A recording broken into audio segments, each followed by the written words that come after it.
Let's now talk about the 4 big common mistakes that people make, and the ones that I see in pictures online all the time that drive me nuts.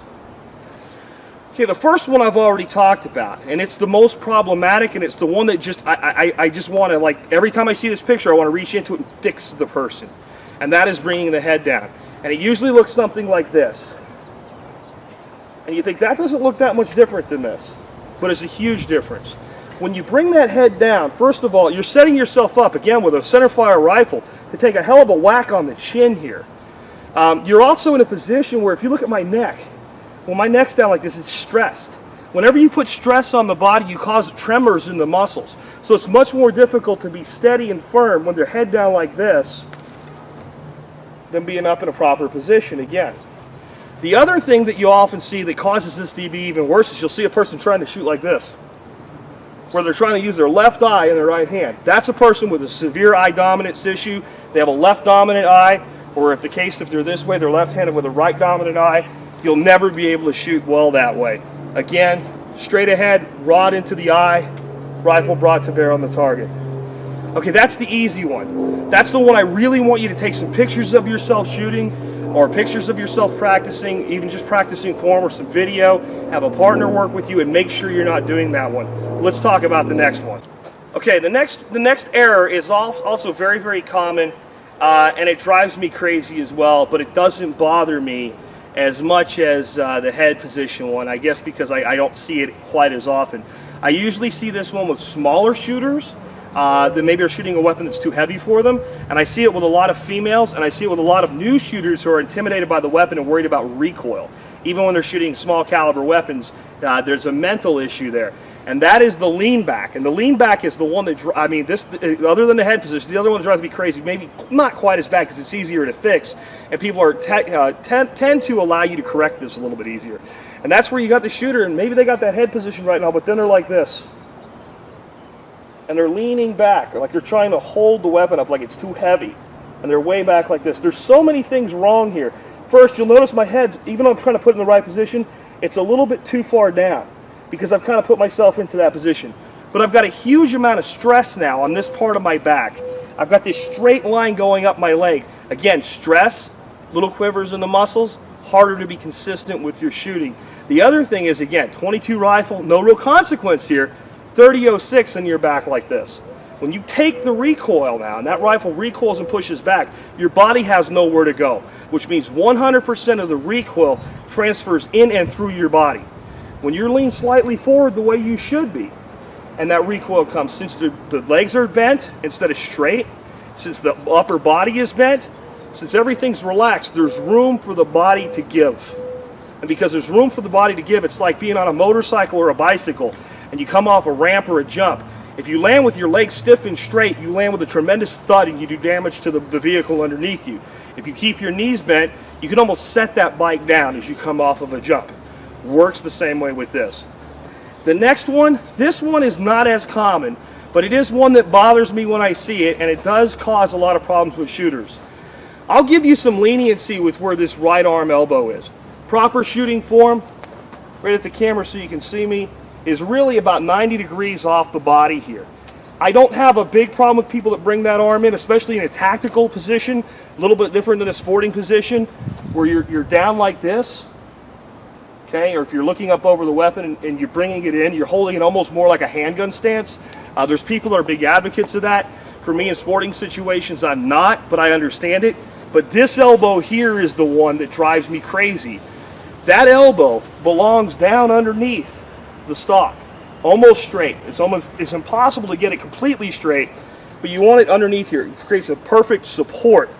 You'll often see Olympic air rifle shooters in this position here, because they get that stability against their body. What you see people do that is a huge mistake is you see what I call the chicken wing, where they got that arm way out to the side like this. Now, if you hold a rifle, pick a rifle up, pick a stick up, pick a baseball bat up, and hold it. Don't even worry about proper position, just hold it like this, and hold it like this. And you tell me which way you could hold it longer for without becoming uncomfortable. When you put that arm out to the side, you lose all your stability, and again, you apply stress. So that's the third most common error that I see in rifle marksmanship form. The last one is less common, but I do see it quite a bit. And that's what I call 90 degrees to target. And here's the interesting thing about 90 degrees to target. This used to be a correct position. It's not anymore. 90 degrees to target, I could have everything right. I'm looking for a target over here. But instead of having that right foot 90 degrees and that left foot 45 and my hips turned, I have both of my feet at 90 degrees, my body completely turned away from the target, so I'm fronting on the target like this, and then I'm bringing the rifle up to bear on the target as such. Now you say, what's the big problem with that? It goes back to stress. When you bring that body on that, here we go back to a proper position on the target. When I'm in this position, I'm not stressed and I have all of that recoil absorbing capability and I have all of that rock solidness of being able to flex my muscles and put them into the position I want. I also have the ability to move around, so if I'm dealing with a real world situation, I'm trying to take a squirrel out of the tree and he moves and I got to kind of, I can kind of move up underneath him and get that shot, take that shot. 90 degrees to target, I'm kind of stuck here. So how did this used to be right? Where did this come from? It came from the days of this, folks. All right? It came from the days of the muzzle loader and the Brown Bess musket and all the good stuff like that. Here's what it used to do. If I'm standing here and we are in a troop formation and there's 2,000 of my fellow red coats standing here, or blue coats or gray coats if we're up to the Civil War era, and we're standing in ranks and file in formation. Max the dog has joined us. And we're standing in that position. And I'm standing facing my enemy like this. And I'm firing my musket. Bang. I present this huge frontal target.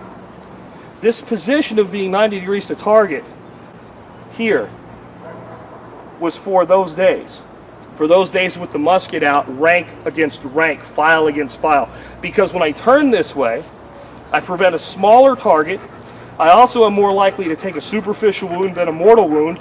And with a musket ball, especially the old patch and ball muskets, the very old stuff before the mini ball, my left arm actually provides a reasonable degree of shielding to my body. And I'm likely to take a wound that doesn't penetrate into my vital areas.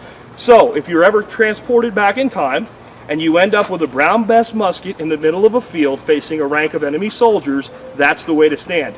For shooting squirrels and rabbits, you want the hips 45 degrees to target. And again, one more time just to refresh everybody, steel bar from the target through the eyeball out the back of the head. The head will not come down. That line of sight is kept 100% intact. The rifle, scoped or not, is brought into position between the eye and the target. The arm, 90 degrees off the body, underneath. The hips turned toward the target, the knees slightly bent, the head and the neck straight. Do that and I think you'll find yourself more consistent with your shooting and more comfortable with your shooting. Again, the big ones, bringing the head down to the rifle, if you do that, I'm sorry, you are 100% wrong.